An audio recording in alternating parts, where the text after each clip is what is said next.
Magandang umaga, ngayon pa'y araw ng Lunes, September 11, 2023. Update po muli sa lagay ng panahon.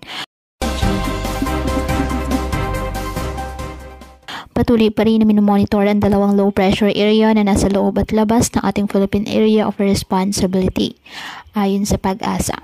Sa ngayon, ang nasabing mga low pressure area ay hindi naman inaasahan na maging bagyo sa loob ng 24 to 48 oras. Ngunit patuloy natin na i-monitor ang magiging development po nito hanggang po sa mga susunod na araw. Samantala, patuloy pa rin na umiiral ang southwest monsoon o habagat at apektado nito ang Mindanao.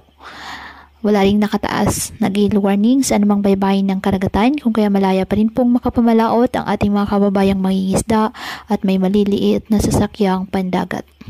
Ngayong araw, ang Batanes at Babuyan Islands apektado po ng isang low pressure area kung saan ang trough nito ay nakakaapekto po sa mga nasabing lugar.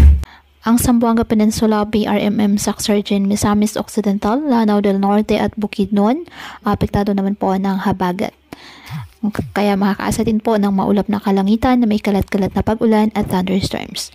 Habang sa nalalabing bahagi ng bansa kasama ang Metro Manila, bahagyang maulap hanggang sa maulap na kalangitan with isolated rain showers or thunderstorms dahil pa rin sa habagat at ng localized thunderstorms. Kaya pinapayuhan ng ating mga kababayan na may maingat at maging alerto po sa mga posibleng pagbaha at pagguho ng lupa at ugaliin na magdala palagi ng payong o kahit anumang panangga sa ulan sa tuwing lalabas ng ating mga tahanan. At yan po muna ang update sa lagay ng panahon ngayong araw. Muli patuloy po tayo na mag-ingat at palaging tandaan, God loves you. Stay safe and God bless.